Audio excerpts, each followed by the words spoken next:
Welcome to the lighter side. Josh here. This is episode number 2 for us. If you didn't get a chance to check out our first episode, I highly encourage you to. We did a completely nonpartisan analysis of Trump's viral comments from last week about disinfectants. While I'm pitching, please like, share, and subscribe to these videos for us. We are really passionate about making these nonpartisan, very thought-centric news videos. And every like, share, and subscribe helps us reach an audience.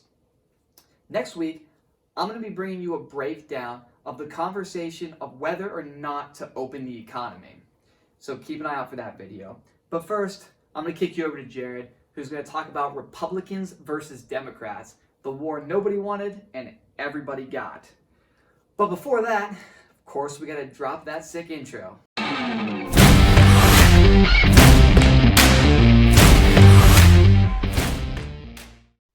Well, howdy everybody, and welcome back to the lighter side. Jared here.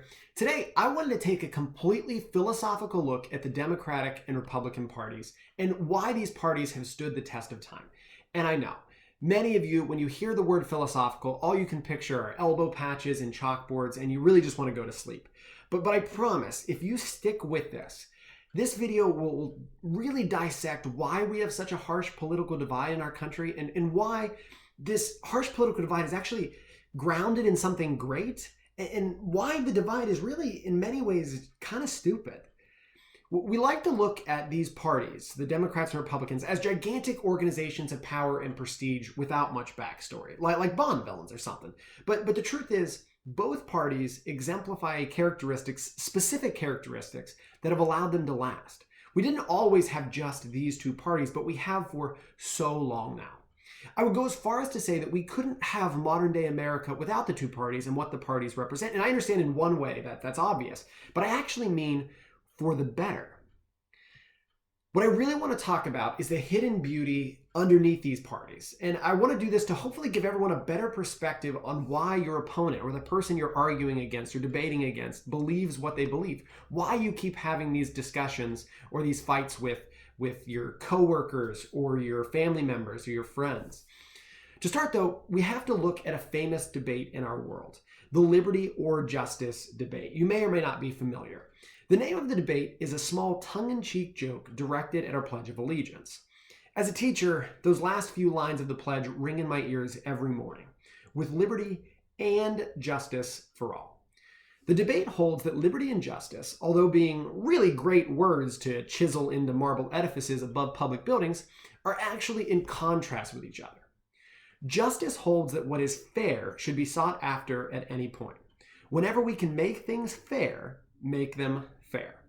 Liberty holds that as long as I don't directly hurt you, I should be free to do whatever I want, whenever I want. So it could also be named the freedom or fairness debate, fairness being justice and freedom being liberty. And the thing about those four words, liberty, freedom, justice, and fairness, is that they're like great words, primo words, words that any free citizen in a free country uses to describe their country when they're speaking positively about it. And Democrats and Republicans love these words. They use these words in almost every speech that they give. And the two ideologies, or the two ideals, I should say, justice and liberty are at the top of both parties' lists. But, and this is the important thing, the parties tend to line themselves up with one of those words more than the other. And I'm actually not going to tell you which party aligns with which word, liberty or justice. Many of you know already, and for those who don't, I would like to see you start thinking about, or all of us start thinking about these two ideas on a kind of continuum. Liberty over here and justice over here. And maybe what we'd start to see is that the person you're disagreeing with isn't uneducated or uninformed, but they occupy a space slightly closer to one of the two ideals on that continuum. You're arguing against someone who possibly just cares more about justice than you do, or more about liberty than you do. So for instance, like this, let's make this more practical. If you think the country should stiffly increase gun regulations, add tons of money towards education efforts, get directly involved in our inner cities, completely gut and rework Medicare, Medicaid, and the courts, you probably fall really close to the justice side of that debate. You can't stand the thought that in a country that brags of opportunity, people don't always find success. But for instance, if you think the country should stay out of our way, increase opportunities for the private sector, invest in the private sector, increase the rights of states to self-govern, allow people to fail and succeed on their own, and learn the results of their actions on their own, you probably fall much closer to the liberty side of that debate. You can't stand the thought that in this country, with the richest poor in the world, people cannot find success for themselves. The only way to ever find balance between these two ideals is compromise. And that is not a word I'm normally a fan of, by the way. Compromise often leads to camels, which are horses designed by committees, if you're familiar with the old cliche. But when you have two ideals this important, you have to find a way to strike a balance that the majority of people agree with. Government officials have a really difficult job.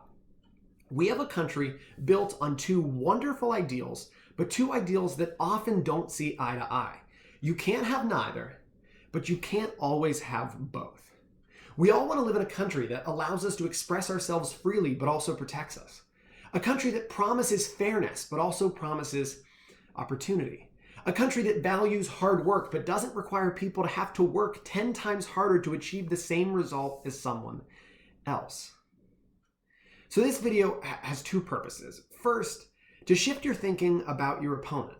As I already said, maybe that uneducated liberal or that uninformed conservative just wants a little more freedom or fairness than you do. By shifting that perspective, we can learn a heck of a lot about how to talk with each other more effectively and how to find a place on that liberty or justice continuum. And second, to throw some necessary shade at James Bond. I hope you enjoyed the video. If you did, please like, share this video with anybody you possibly can, subscribe to our YouTube channel, anything that we can do to get more unbiased thoughts, perspectives, news out to the public, the better.